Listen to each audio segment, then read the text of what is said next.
พี่น้องประชาชนครับการเลือกตั้งสมาชิกสภาเทศบาล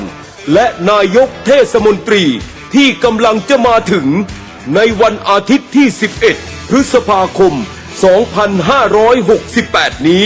บัตรเลือกตั้งทุกใบมีความหมายบัตรดีคือเสียงของคุณที่จะสร้างการเปลี่ยนแปลงให้ท้องถิ่นอย่าทำให้คะแนนเสียงของคุณสูญเปล่ากากบาทลงในช่องทำเครื่องหมายในบัตรเลือกตั้งอย่างถูกต้องบัตรเลือกตั้งสมาชิกสภาเทศบาลกากบาทเลือกได้ไม่เกิน6หมายเลขบัตรเลือกตั้งนายกเทศมนตรีกากบาทเลือกได้เพียงหมายเลขเดียวหากไม่ต้องการเลือกผู้สมัครใดให้กากบาทในช่องไม่เลือกผู้สมัครผู้ใดก่อนจะกากบาทดูสักนิดว่าบัตรเลือกตั้งดังกล่าวเป็นบัตรเลือกตั้งสมาชิกสภาเทศบาลหรือบัตรเลือกตั้งนายกเทศมนตรีทำเครื่องหมายกากบาทเท่านั้นอย่าทำเครื่องหมายอื่นห้ามฉีกบัตรเพราะนั่นคือบัตรเสียและการฉีกบัตรมีความผิดตามกฎหมายอาจติดคุกทำให้เสียงของคุณไม่ถูกนับเป็นคะแนนให้แก่ผู้สมัครร่วมสร้างประชาธิปไตยที่เข้มแข็งทุกเสียงของคุณมีค่ากากบาทบัตรเลือกตั้งอย่างถูกต้องกากบาทบัตรดีเสียงนี้มีค่าพัฒนาท้องถิ่นไทยสร้างสรรค์ประเทศไทยพร้อมใจไปเลือกตั้ง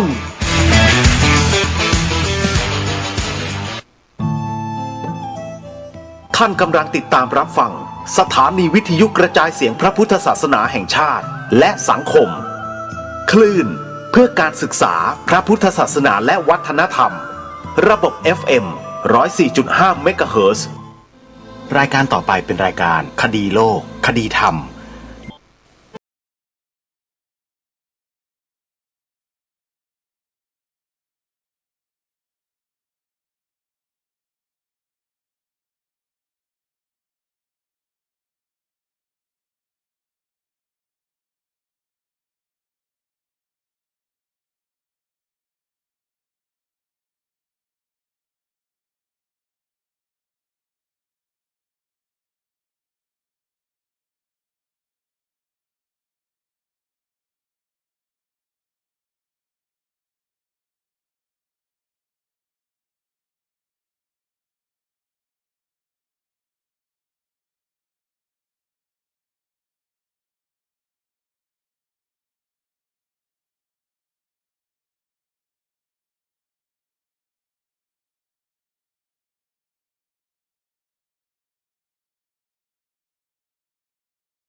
รายการนี้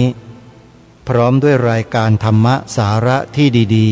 ๆจากสถานีวิทยุพระพุทธศาสนาแห่งชาติคลื่นต่างๆได้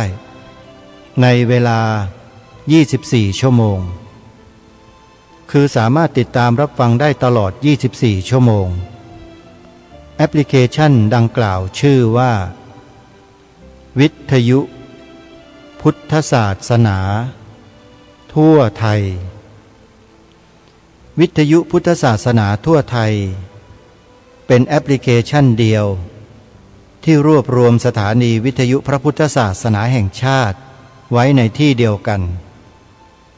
ในปัจจุบันมีมากถึง48สถานีแล้วก็จะเพิ่มขึ้นเรื่อยๆถ้าหากว่าผู้อำนวยการสถานีวิทยุพระพุทธศาสนาคลื่นต่างๆต้องการที่จะเข้าสู่ระบบแอปพลิเคชันเพื่อเผยแพร่ สถานีวิทยุที่ออกอากาศอยู่ในปัจจุบันของท่านให้ติดต่อขอเข้าร่วมแอปพลิเคชันได้ที่วัดป่าจริยธรรมวัดป่าจริยธรรมดำเนินงานและบริหารงานโดยท่านอาจารย์พระครูจริยสารธรรมเจ้าคณะอำเภอนาด้วงเจ้าอาวาสวัดป่าจริยธรรมท่านได้พัฒนาแอปพลิเคชันนี้ขึ้นเพื่องานเผยแผ่พระพุทธศาสนาโดยเฉพาะแล้วก็ยินดีต้อนรับสถานีวิทยุพระพุทธศาสนาของครูบาอาจารย์ทุกสถานีที่ต้องการจะเข้ามาอยู่ในพื้นที่ของแอปพลิเคชันต้องการมาใช้พื้นที่ของแอปพลิเคชันดังกล่าวเพื่อเผยแพร่ผลงานของวัดวาอารามของสถานีวิทยุนั้นๆยินดีต้อนรับติดต่อขอเข้าร่วมได้ที่หมายเลขโทรศัพท์083-327-5700ติดต่อไปที่ท่านอาจารย์พระครูจริยสารธรรมได้และในงานกิจกรรมที่กำลังดำเนินอยู่ในช่วงนี้ก็คืองานปฏิบัติธรรมสัญจรที่วัดเนินตากแดดอำเภอบ่อไร่จังหวัดตราดหลังจากที่ได้แสดงธรรมกันมาตลอดทั้งคืนวันนี้ก็จะมีพิธีทอดผ้าป่าสามัคคีเพื่อร่วมสมทบเป็นกองทุนเผยแผ่ธรรมทางพระพุทธศาสนากับคณะทำงานปฏิบัติธรรมสัญจรญาติโยมสาธุชนท่านใดจะร่วมบุญสามารถโอนปัจจัยเข้ามาทำบุญได้ที่ธนาคารกรุงไทยเลขบัญชี403-196-3777ธนาคารกรุงไทยเลขบัญชี403-196-3777ในวันที่15พฤษภาคมนี้จนถึงวันที่30พฤษภาคมมีโครงการอบรมวิปัสสนามัคคาแห่งพุทธมรดกที่วัดหนองโมงบูรพารามอำเภอหนองพอกจังหวัด101สาธุชนท่านใดจะร่วมสนับสนุนโครงการดังกล่าวติดต่อสอบถามรายละเอียดไปที่2หมายเลขโทรศัพท์ดังนี้088-981-7486หรือ083-527-0790ในเดือนมิถุนายนเดือนหน้าที่วัดศรีอุดมวงศ์อำเภอวังสะพุงจังหวัดเลยจัดงานปริวาสกรรมประจำปีระหว่างวันที่25มิถุนายนถึงวันที่4กรกฎาคมนิมนต์พระเถรานุเถระพระมัชชิมนวกะเข้าอยู่ปริวาสกรรมที่วัดศรีอุดมวงศ์อำเภอวังสะพุงจังหวัดเลยโดยพร้อมเพรียงกันติดต่อสอบถามรายละเอียดที่หมายเลขโทรศัพท์089-840-4968วันที่14พฤษภาคม14พฤษภาคมที่จะถึงนี้มีงานมอบรางวัลเสาอโศกผู้นำศีลธรรมให้กับผู้ทำคุณประโยชน์เพื่อพระพุทธศาสนาทั้งฝ่ายบรรพชิตและคฤหัสถ์จำนวน160กว่าชีวิต สถานที่จัดงานก็คือหอประชุมมวก48 พรรษาที่มหาวิทยาลัยมหาจุฬาลงกรณราชวิทยาลัยอำเภอวังน้อยจังหวัดพระนครศรีอยุธยาในงานดังกล่าวภาคเช้ามีการบรรยายพิเศษใน2 หัวข้อเรื่องที่สำคัญ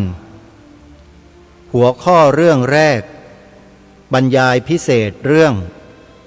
ธรรมนาวาวังโดยท่านเจ้าคุณพระราชยานวัชระชิโนภาสหรือท่านพระอาจารย์ต้นบรรยายในเวลา 8:30 นาทีถึง 10 นาฬิกาและในช่วงที่2มีการบรรยายพิเศษในหัวข้อเรื่องความสำคัญของพระเจ้าอโศกมหาราชกับพระพุทธศาสนาและสถานการณ์พระพุทธศาสนาในปัจจุบันผู้บรรยายเรื่องนี้คือพระเดชพระคุณท่านเจ้าคุณพระพรหมบัณฑิตศาสตราจารย์ด็อกเตอร์กรรมการมหาเถรสมาคมอุปนายกสภามหาวิทยาลัยมหาจุฬาลงกรณราชวิทยาลัยประธานสภาสากลวันวิสาขบูชาโลกท่านจะเป็นองค์บรรยายในเวลา 10 นาฬิกาถึง 11:30 นาทีเพราะฉะนั้นสาธุชนท่านใดที่สนใจจะเข้าร่วมฟังการบรรยายพิเศษในกิจกรรมครั้งนี้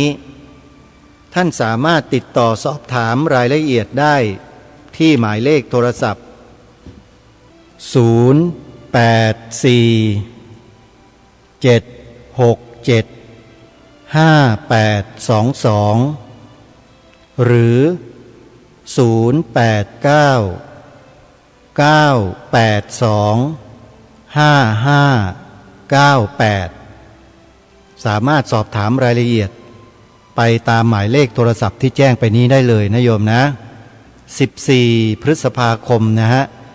งานมอบรางวัลเสาอโศกผู้นำศีลธรรม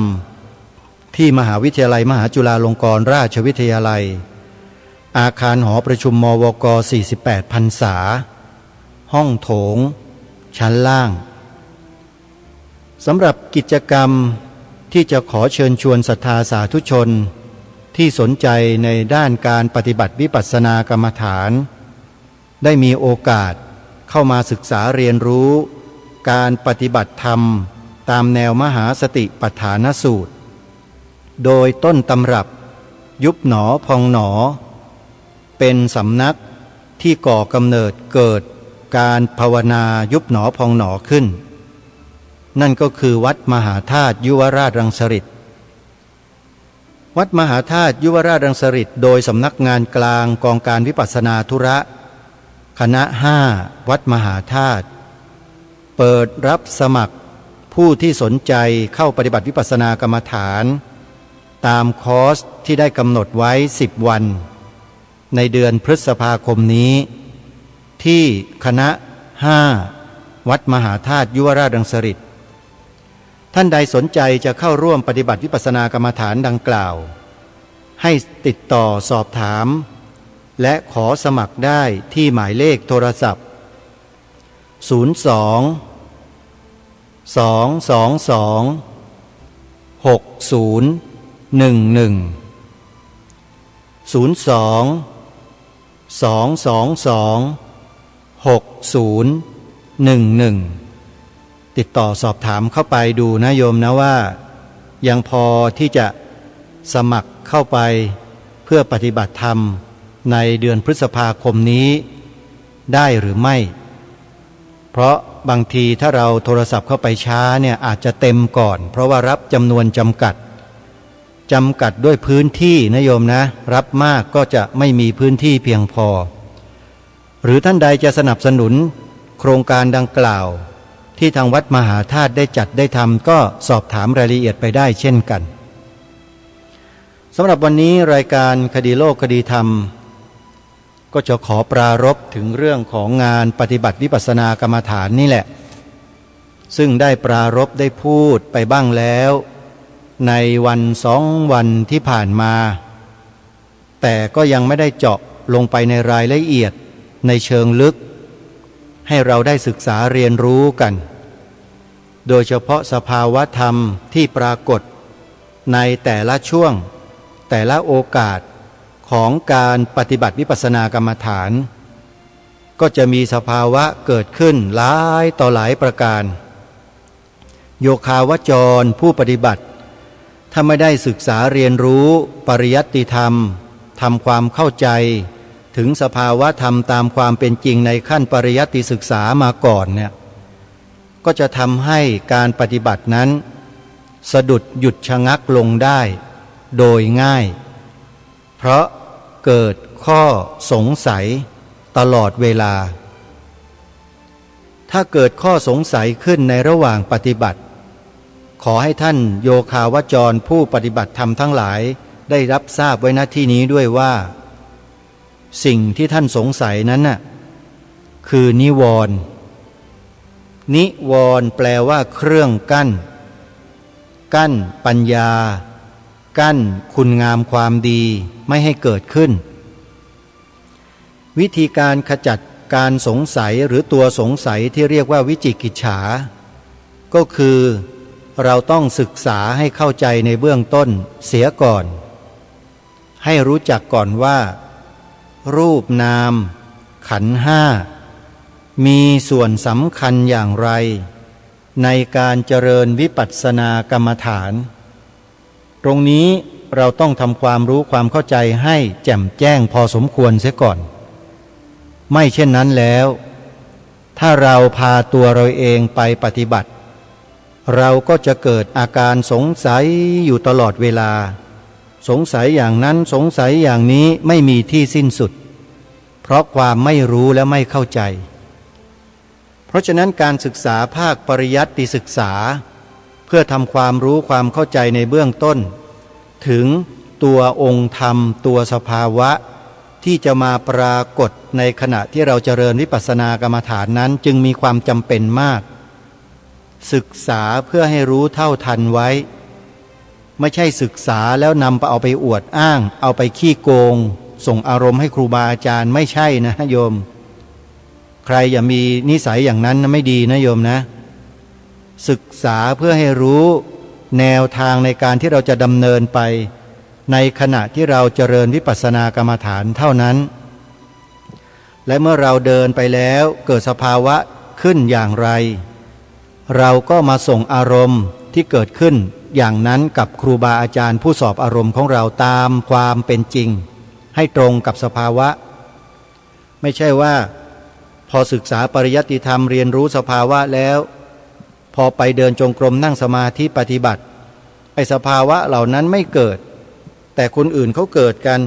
ตัวเองก็เกิดความรู้สึกว่ามันไม่ค่อยดีสำหรับตัวเองเลยอยากกระนั้นเลยนำเอาความโกหกไปส่งอารมณ์ให้ครูบาอาจารย์ก็แล้วกันจะได้ผ่านไปแต่ละขั้นแค่คิดมันก็ผิดแล้วโยมคิดแบบนี้ไม่ได้นะครับความสำเร็จจะไม่เกิดขึ้นเลยสำหรับคนประเภทนี้ขอเตือนเอาไว้สำหรับนักปฏิบัติ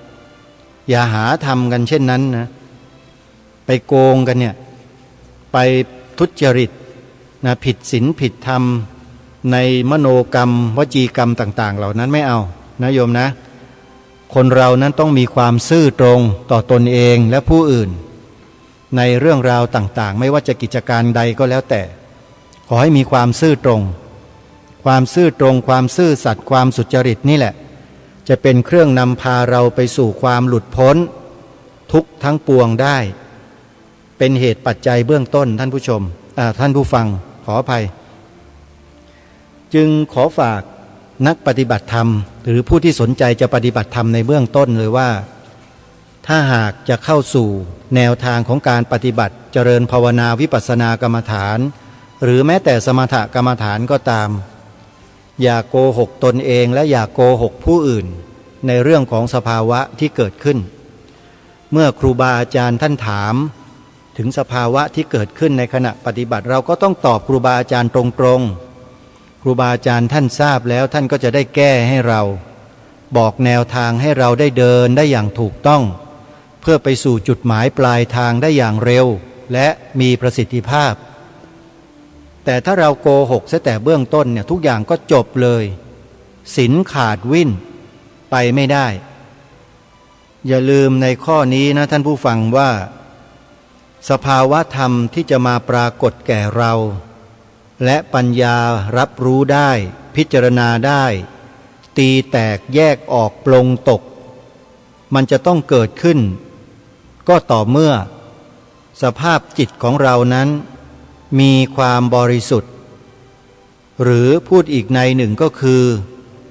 เรามีศีลบริสุทธิ์ถ้าศีลบริสุทธิ์เมื่อไหร่เป็นบาดฐานที่จะสามารถทำให้จิตใจของเรานั้นมั่นคงในสมาธิและมีความต่อเนื่องเมื่อเพ่งพินิจพิจารณาสภาวะธรรมที่มาปรากฏเฉพาะหน้าขณะนั้นๆเราก็จะเห็นอาการเป็นไปของสภาวะธรรมเหล่านั้นชัดแจ้งเมื่อชัดแจ้งแล้วดวงปัญญาเหล่านั้นก็จะสามารถทำให้เรานั้นเข้าถึงความเป็นจริงของสิ่งเหล่านั้นได้โดยปริยายโดยที่เราไม่ต้องไปดิ้นรนต่อสู้เพื่อไปไขว่คว้าหาเลยเขาจะปรากฏเองโดยธรรมชาติของเขาเขาเรียกว่าตามเหตุตามปัจจัยเราสร้างเหตุที่ดีเป็นกุศลมีศีลบริสุทธิ์ทั้งทางกายวาจาใจของเราในขณะปฏิบัติเนี่ยศีลบริสุทธิ์ตรงนั้นแหละจะเป็นบาดฐานที่มั่นคงให้แก่เราเดินไปสู่ปัญญาญาณได้โดยง่ายแต่ตรงกันข้ามถ้าเราไม่บริสุทธิ์ใจตั้งแต่เริ่มต้นคือศีลไม่บริสุทธิ์ทำยังไงเราก็ข้ามพ้นสภาวะเหล่านั้นไม่ได้ติดหมดมันเป็นเรื่องแปลกแต่จริงนะท่านผู้ฟังมันเป็นเรื่องแปลกแต่จริงเรื่องนี้จริงไปไม่ได้ฮะพิจารณาแล้วศึกษาแล้วดูแล้วเพ่งพินิจแล้วมันก็ไม่สามารถจะผ่านพ้นกับสภาวะธรรมเหล่านั้นไปได้เป็นอันต้องตกล่วงจากสมาธิเรื่อยไปครูบาอาจารย์ท่านจึงแนะนำโยคาวจรทั้งหลายทั้งปวงที่เป็นเช่นนี้ว่าให้ไปชำระศีลของตนเองเสียใหม่ด้วยวิธีการอย่างนี้ตามลำดับเมื่อโยคาวจรฟังครูบาอาจารย์แนะนำแล้วนำกลับไปปฏิบัติตามไปทำตามที่ครูบาอาจารย์ท่านแนะนำแล้วกลับมาเจริญสติปัฏฐานมาเจริญวิปัสสนากรรมฐานใหม่ผู้นั้นจะทราบและจะรู้ด้วยตัวของตัวเองเลยว่าศีลบริสุทธิ์เนี่ยมีความจำเป็นต่อการเจริญวิปัสสนากรรมฐานเพียงใดท่านจะทราบด้วยตัวของท่านเองและเมื่อท่านทราบแล้วท่านก็จะสามารถบอกให้ผู้อื่นคนรุ่นต่อไปได้ทราบเหมือนอย่างที่ท่านทราบ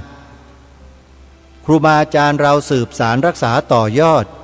วิธีการกระบวนการเจริญวิปัสสนากรรมฐานมาเช่นนี้โดยตลอดไม่เคยขาดสายเลยเน้นให้เจริญศีลเป็นเบื้องต้นคือศีลให้บริสุทธิ์มากที่สุดเท่าที่จะมากได้2เมื่อศีลบริสุทธิ์สมาธิที่ตั้งมั่นก็จะเกิดขึ้นเพราะฐานของเราดีคือศีลของเราดีอยู่แล้วไม่กวัดแกว่งไม่วอกแวกไม่โคลงเคลงพูดง่ายๆไม่สั่นคลอนสมาธิก็จะตั้งมั่นแล้วนิ่งเมื่อจิตตั้งมั่นสมาธินิ่งตัวปัญญาที่จะพิจารณาสภาวะธรรมที่มาปรากฏในขณะนั้นเนี่ยมันจะปรากฏชัดเจนมากเมื่อปรากฏชัดเจนมากปัญญาอันเฉียบแหลมนั้นก็รู้ทันทีว่าสภาวะทั้งหลายทั้งปวงเหล่านั้นเป็นอย่างไรรู้ด้วยตัวเองปัจจัตตังเวทิตัพโพ วินยูหิ ผู้รู้ย่อมรู้ได้เฉพาะตนเท่านั้น เรื่องสภาวะธรรมที่ปรากฏไม่สามารถจะบอกกันได้ หมายถึงว่าไม่สามารถจะบอกให้รู้และเข้าใจด้วยวาจาได้เลยนอกจากแนะแนวทางให้ได้เท่านั้นว่ามันจะเป็นอย่างนี้นะต้องทำมาอย่างนี้นะตามลำดับขั้นแบบนี้นะ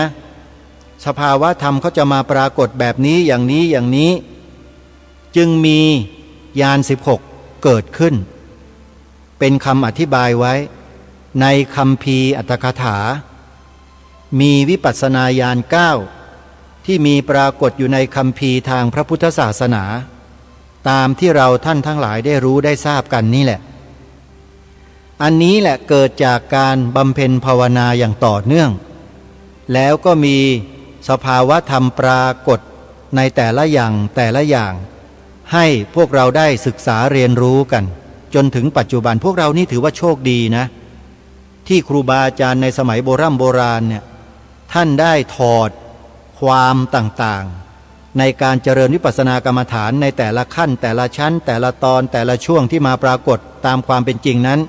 แล้วทำการบันทึกเอาไว้เป็นตำรับตำราคัมภีร์ทางพระพุทธศาสนาให้แก่พวกเราได้ศึกษาเรียนรู้กันในปัจจุบันเนี่ยพวกเราเนี่ยมันโชคดีมากที่เราได้เกิดทันสิ่งเหล่านี้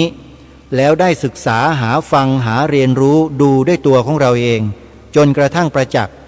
เกิดความรู้ความเข้าใจในเบื้องต้นที่เรียกว่าสุตตมยปัญญาสุตตมยปัญญาเป็นปัญญาในเบื้องต้นที่จะนำไปสู่จินตามยปัญญาในโอกาสต่อไปจากการเจริญวิปัสสนากรรมฐานนี่แหละและตัวจินตามยปัญญานี้แหละถ้ามีความแข็งแรงมีพลังในการพิจารณาสภาวะธรรมเป็นอย่างดีแล้วตัวภาวนามยปัญญาก็จะปรากฏขึ้นโดยธรรมชาติของเขาใช้เวลาไม่เหมือนกันบางท่านบางคน7 วันก็บรรลุแล้วเข้าใจแล้วบางท่านบางคนก็7 สัปดาห์บางท่านบางคนก็7 เดือน7 ปี7 ชาติแล้วแต่บุญบารมีที่สั่งสมมาท่านผู้ฟังแต่ท่านไม่ต้องคิดน้อยเนื้อต่ำใจไม่ต้องท้อแท้นะการที่ท่านมีโอกาสมาเจริญวิปัสสนากรรมฐานในชาตินี้ถือว่าท่านเป็นผู้ที่โชคดีที่สุดในโลกทำไมล่ะก็ท่านเท่ากับว่าได้สั่งสมปัญญาบารมีจากการเจริญภาวนาดังกล่าวนี้ในชาตินี้แล้วและการเจริญภาวนาเจริญวิปัสสนาในชาตินี้ที่ท่านทั้งหลายทำกันอยู่นี่แหละจะเป็นเหตุปัจจัยเอื้อหนุนวิปัสสนาญาณในภพชาติต่อไปไม่รู้จักจบไม่รู้จักสิ้นนี่แหละคือความโชคดีของท่านที่ได้เข้ามาปฏิบัติวิปัสสนากรรมฐานในชาตินี้โชคดีมากๆเลยท่านอย่าเพิ่งเชื่อผู้ดำเนินรายการแต่ท่านจงมาปฏิบัติด้วยตัวของท่านเองแล้วท่านจะรู้หาสำนักหาครูบาอาจารย์ที่มีความชำนิชำนาญมีความสามารถท่านก็ไม่ใช่เรื่องที่จะง่ายนะไม่มีใครรู้นะครับว่าครูบาอาจารย์ที่เก่งเรื่องสอบอารมณ์เรื่องการแนะนำเดินจงกรมนั่งสมาธิตามสภาวะต่างๆได้ดีเนี่ยเราไม่รู้หรอกว่าท่านเป็นใครอยู่ที่ไหนไม่ทราบอันนี้ก็ขึ้นอยู่กับบุญสัมพันธ์เหมือนกันถ้าท่านมีบุญสัมพันธ์กับครูบาอาจารย์รูปใดรูปนั้นสักวันหนึ่งเดี๋ยวท่านก็ได้พบได้เจอท่านหรืออาจจะมีใครแนะนำท่านณเวลานี้เวลาโอกาสข้างหน้าแล้วท่านรู้เมื่อท่านรู้แล้วมันก็ขึ้นอยู่กับความศรัทธาความเชื่อมั่นของท่านอีกเหมือนกันบางทีบอกไปแล้วว่าเนี่ยพระอาจารย์รูปนี้นะท่านมีความเชี่ยวชาญชำนาญมากในการสอบอารมณ์บอกแล้วนะแต่ท่านไม่มีบุญสัมพันธ์ท่านไม่มีท่านก็ไม่มีโอกาสได้มาพบเจอกับครูบาอาจารย์เหล่านี้ฮะแต่ถึงแม้จะไม่บอกถ้ามีบุญสัมพันธ์ยังไงท่านก็ต้องมาเจอกับครูบาอาจารย์รูปนี้จนได้เหมือนกันโยม ทุกอย่างนั้นกรรมเป็นผู้กำหนดเอาไว้หมดแล้วอย่างอาตมาภาพเนี่ยเดินผ่านครูบาอาจารย์ที่ท่านเก่งเรื่องของการสอบอารมณ์มีความชำนิชำนาญเรื่องของวิปัสสนาญาณเป็นที่หนึ่งเลยเดินผ่านไปผ่านมายกมือไหว้สวัสดีครับอาจารย์สวัสดีนมัสการครับเจอท่านเป็นประจำโยมแต่อาตมาภาพก็ไม่ได้มีโอกาสไปสอบอารมณ์กับท่านก็แปลว่าไม่มีบุญไม่มีวาสนาที่จะได้เดินจงกรมนั่งสมาธิเจริญภาวนาวิปัสสนากรรมฐานกับครูบาอาจารย์รูปนี้จริงไหมโยมอาตมานี่อยู่ใกล้ๆท่านเนี่ยเดินผ่านก็แทบจะทุกวันอยู่ที่วัดมหาธาตุนี่แหละท่านสอบอารมณ์โยคาวจรอยู่ที่นี่แหละโยมสำนักวิปัสสนากรรมฐานวัดมหาธาตุนี่แหละซึ่งในเดือนพฤษภาคมนี้อย่างที่ทางรายการได้ประกาศไปทางวัดมหาธาตุเปิดรับสมัครผู้สนใจปฏิบัติวิปัสสนากรรมฐาน2 คอร์สในเดือนพฤษภาคมนี้แบ่งเป็นคอร์สละ10 วันใครที่สนใจก็ติดต่อสอบถามเข้ามาที่หมายเลขโทรศัพท์02-222-6011เบอร์โทรศัพท์นั้นสำคัญนะท่านผู้ชมท่านผู้ฟังหมายเลขโทรศัพท์มีความสำคัญมากเพราะเป็นอุปกรณ์เครื่องมือในการติดต่อสื่อสารไม่ว่าท่านจะอยู่ห่างไกลโพ้นทะเลอยู่คนละทวีปในโลกใบนี้มีเบอร์โทรศัพท์ท่านติดต่อได้หมดทั่วโลกถ้าหากว่าท่านอยู่ต่างประเทศพอฟังรายการคดีโลกคดีธรรมพอทราบแล้วก็โทรศัพท์มาสอบถามแล้วท่านก็สมัครกลับมาเมืองไทยได้ปฏิบัติธรรมพบกับครูบาอาจารย์รูปนี้ก็ได้จริงไหมฮะนี่ไงท่านผู้ฟังไม่ใช่เรื่องปกติธรรมดาไม่ใช่เรื่องบังเอิญทั้งหมดทุกอย่างเหตุปัจจัยเขาปรุงแต่งผสมผสานไว้สำเร็จหมดแล้วเป็นกรรมโยมเขาเรียกว่ากรรมสัมพันธ์บุญสัมพันธ์แม้แต่บาปสัมพันธ์ก็เหมือนกันมันเป็นวัฏฏะเขาเรียกว่าการเวียนว่ายตายเกิดตามเหตุตามปัจจัยไม่สามารถจะหลีกเลี่ยงได้เลยนะหลีกเลี่ยงอะไรได้ยกเลิกได้ถอดถอนได้แต่มีสิ่งหนึ่งที่ไม่สามารถยกเลิกและถอดถอนได้คือกรรมกมม้าจุดข้างล่างมม้าอีกตัวหนึ่งเป็นพยัญชนะไทยอักษรบาลีอ่านว่าออกเสียงว่ากรรมะแปลว่าการกระทำท่านอธิบายว่าหมายถึงเจตนาเจตนานั่นแหละคือกรรมเพราะฉะนั้นคนเราจะคิดจะพูดจะทำอะไรก็แล้วแต่มีเจตนาเป็นตัวนำตัวเจตนานั่นแหละคือตัวกรรมแท้ๆญาติโยมสาธุชนผู้ฟังทุกท่านเราต้องการให้จิตใจเราเป็นกุศลอยู่อย่างต่อเนื่องไหมโยมก็ตั้งเจตนาที่เป็นกุศลเจตนาที่ดีไว้ในจิตในใจให้เสมอสม่ำเสมอไว้สิโยมมองโลกในแง่ดีไว้ปรารถนาดีในใจต่อผู้อื่นไว้แล้วก็หวังดีต่อทุกฝ่ายทุกคนทุกท่านไว้จิตเรามันก็ดีโดยธรรมชาติของเจตนาที่ดีเห็นไหมมันสร้างกรรมได้ด้วยเจตนาง่ายๆเลยเนี่ยทุกวันทุกเวลาทุกขณะจิตลมหายใจเข้าออกมีเจตนาอย่างไรเราสามารถพัฒนาเจตนาในจิตของเราได้เสมอนี่ก็คือการภาวนาชนิดหนึ่งเหมือนกันท่านผู้ฟังแต่สำหรับปุถุชนคนทั่วไปที่ยังไม่เคยผ่านกระบวนการฝึกฝนอบรมจิตในทางของวิปัสสนาธุระแล้วเนี่ยทำได้ยากขอบอกว่าทำได้ยากมากเพราะจิตยังไม่ได้พัฒนาเมื่อจิตยังไม่ได้พัฒนามันก็กวัดแกว่งไปตามอารมณ์ภายนอกพอเห็นสิ่งใดเห็นคนใดมันเกิดความรังเกียจไม่ชอบขึ้นมากิเลสก็ยำเลยรุมสกรัมจิตใจเลยใ ให้เศร้าหมองให้ตกหล่นไปจากกุศลทันทีถูกอกุศลครอบงำนี่แหละคือสภาวะที่มันเกิดขึ้นตามความเป็นจริงความเป็นจริงในที่นี้ก็คือตามเจตนาของผู้นั้นที่สั่งสมเอาไว้ใครที่มีเจตนาร้ายต่อผู้อื่นอย่างต่อเนื่องบ่อยๆเป็นประจำจิตใจของเขาผู้นั้นก็จะดำสนิทอยู่อย่างนั้นแหละเป็นอกุศลอยู่อย่างนั้นแหละมันจะแสดงออกมาทางสีหน้าอาการคำพูดอากัปกิริยามันแสดงออกมาเลยเห็นได้ชัดเลยเขาเรียกว่ากรรมชรูปปรากฏทางพระอภิธรรมท่านอธิบายไว้ชัดเจนมาก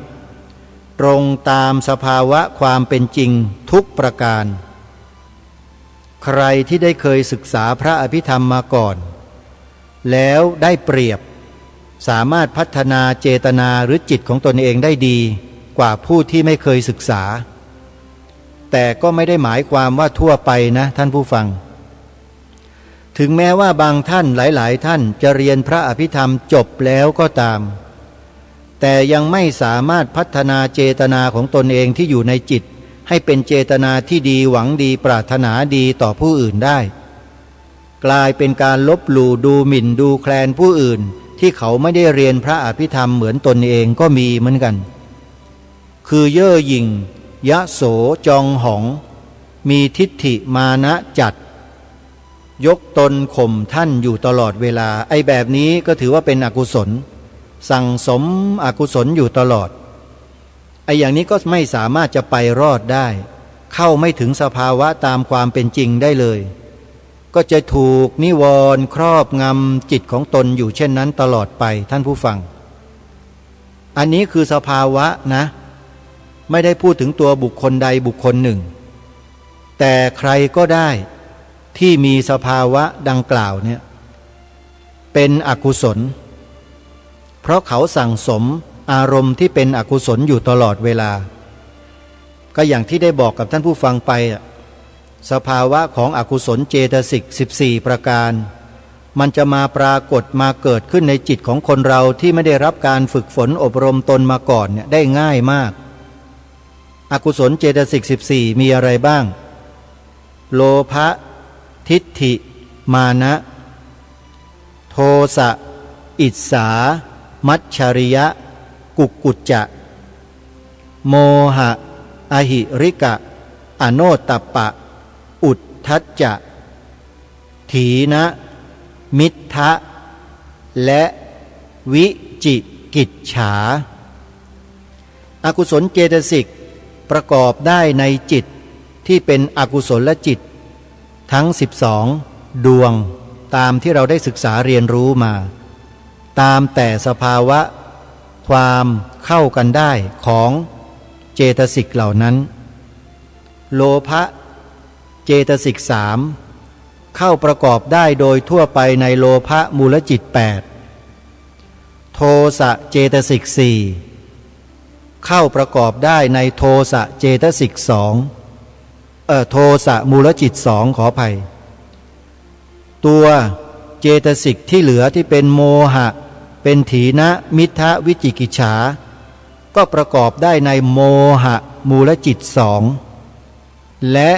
ประกอบได้ทั้งโทสะมูลจิตและโลภะมูลจิตไปศึกษาเรื่องสังคหานัยสัมปโยคะนัยสังคหานัยเหล่านี้แล้วท่านจะทราบในการเข้าประกอบของเจตสิกที่เป็นอกุศลและกุศลทั้งหลายทั้งปวงในจิตของเราที่เกิดขึ้นเป็นสภาวะในปัจจุบันอารมณ์ที่เราเห็นเนี่ยเพราะฉะนั้นการเจริญวิปัสสนากรรมฐานจึงสามารถทำให้เราเนี่ยเห็นแจ้งรู้จริงตามสภาวะความเป็นจริงเหล่านั้นได้ชัดมาก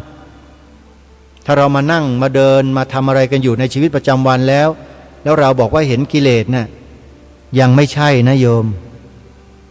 ต้องไปเจริญภาวนาทำสมาธิให้มั่นคงในจิตให้ได้เสียก่อนแล้วเราจะทราบจะเข้าใจสิ่งเหล่านั้นแล้วถ้าได้ยิ่งศึกษาเล่าเรียนตำรับตำราที่เป็นปรมัตถธรรมด้วยแล้วเนี่ยก็จะทำให้เรายิ่งเข้าใจอะไรๆได้มากยิ่งขึ้น ตีแตกแยกออกปลงตกได้ง่ายขึ้นเพราะฉะนั้นการเจริญวิปัสสนากรรมฐานจึงมีความจำเป็นมากสำหรับมนุษย์โดยทั่วไปแต่ก็อย่างที่บอกนะว่าก็ไม่ใช่ที่จะได้กับมนุษย์ทุกคนด้วยได้เฉพาะมนุษย์บางคนและเป็นจำนวนไม่มากด้วยน้อยมากๆเลยน้อยมากนะท่านผู้ฟังอย่างสาธุชนที่ฟังรายการคดีโลกคดีธรรมอยู่ในขณะนี้เนี่ยท่านลองสอบถามตัวท่านเองสิว่าท่านได้มีโอกาสไปเจริญวิปัสสนากรรมฐานตามแนวมหาสติปัฏฐานสูตรเนี่ยกันบ้างหรือไม่และถ้าหากมีโอกาสไปปฏิบัติวิปัสสนากรรมฐานตามแนวมหาสติปัฏฐานสูตรแล้วท่านได้ปฏิบัติอย่างต่อเนื่องกี่วันกี่เดือนกี่ปีมันจะต้องถามลงไปถึงขนาดนั้นอีกเพราะความต่อเนื่องของการเจริญวิปัสสนากรรมฐานเนี่ยมันสามารถบ่งบอกให้เห็นถึงสภาวะจิตใจของผู้ปฏิบัตินั้นได้ตามระยะเวลาที่ได้เจริญวิปัสสนากรรมฐานนั้นสมมุติว่าท่านเจริญวิปัสสนากรรมฐานเพียง7 วันแล้วท่านก็หยุดในยุคปัจจุบันนี้นะถามว่าท่านจะมีความเข้าใจอย่างลึกซึ้งในเรื่องของวิปัสสนาญาณเหมือนกับผู้ที่เจริญวิปัสสนา7 สัปดาห์ไหมเหมือนไหมฮะต่างกันผู้ที่เจริญวิปัสสนา7 สัปดาห์ซึ่งเป็นระยะเวลาต่อเนื่องยาวนานกว่า7 วันเนี่ยก็จะย่อมรู้สภาวะตามความเป็นจริงได้ลึกซึ้งยิ่งกว่าคนที่เจริญแค่7 วันเพราะมีประสบการณ์มากกว่าพิจารณาได้มากกว่า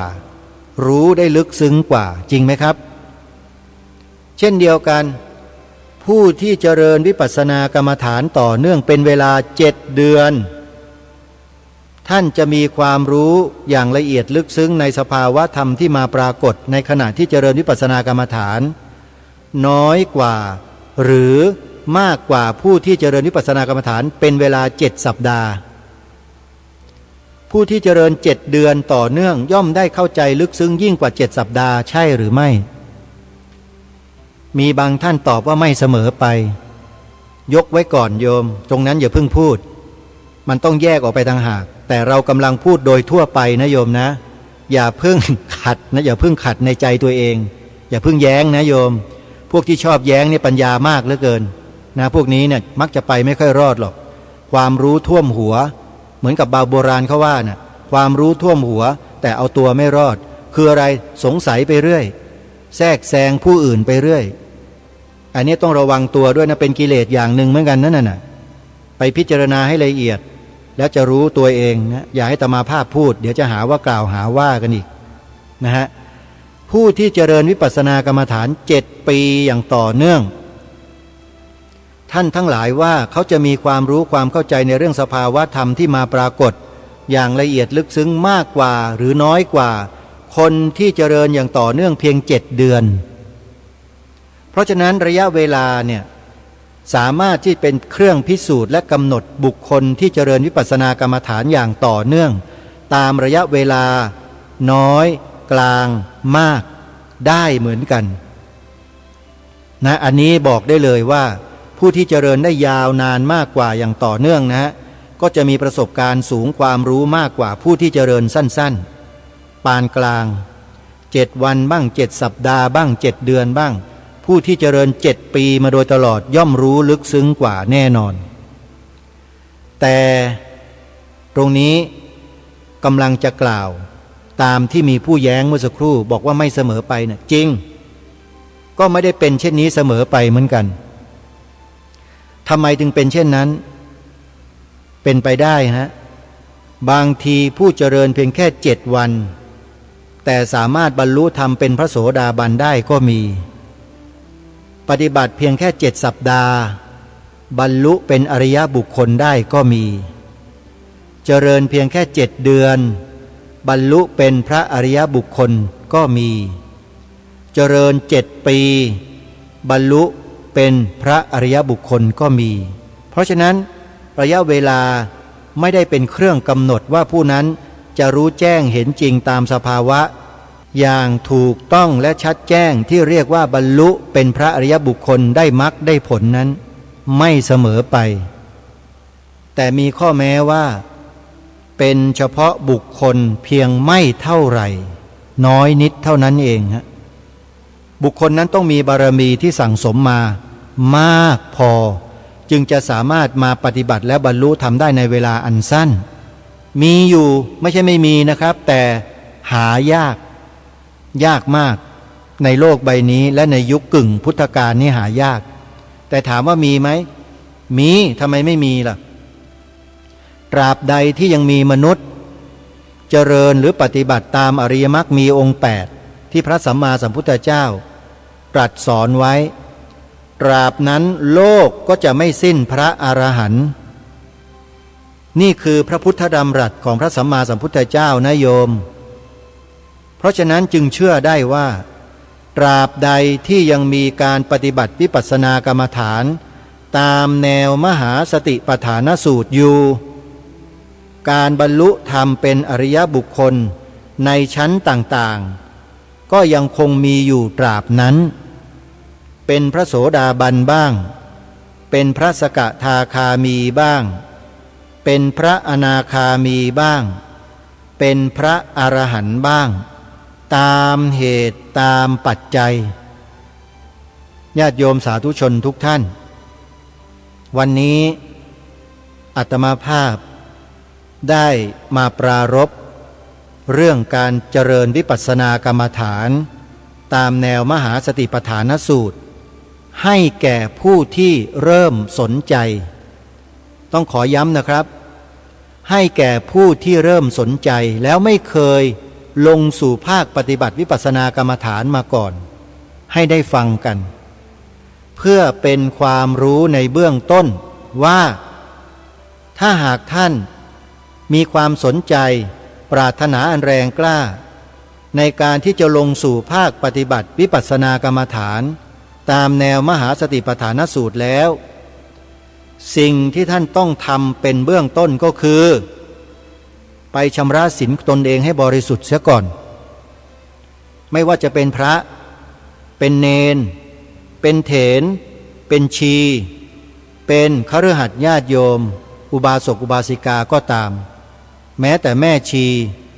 ภิกษุณีก็เถอะไปชำระศีลตนเองให้บริสุทธิ์เสียก่อนทำยังไงก็ได้ไปศึกษาไปเรียนรู้วิธีการเอาเอง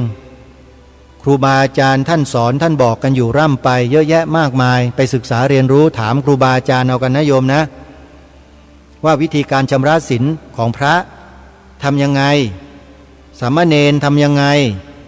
คฤหัสถ์ญาติโยมทำยังไงเขามีวิธีการกระบวนการชำระทั้งนั้นแหละชำระให้เรียบร้อย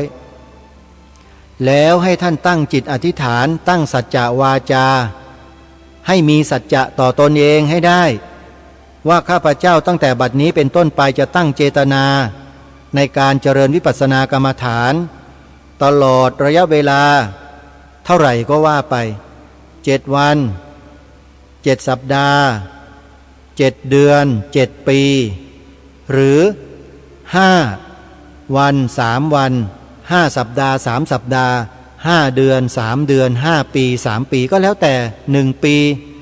อธิษฐานเอาสิครับตั้งจิตอธิษฐานสัจจะวาจาของเราถ้าไม่ตั้งจิตอธิษฐานนะมันจะไม่ตั้งมั่นนะท่านผู้ฟังบางคนบอกว่าไม่ต้องอธิษฐานหรอกศีลเสริญทำไมไม่เกี่ยวไปปฏิบัติเลยหนีกลับทุกคนอยู่ไม่นานหรอกครับเพราะจิตใจมันไม่ตั้งมั่นจิตใจไม่ตั้งมั่นเพราะไม่มีศีลไม่มีสัจจะจบทุกรายไม่เชื่อลองดูสิไม่เชื่อลองดูได้เลยถ้าไม่ชำระศีลเสียก่อน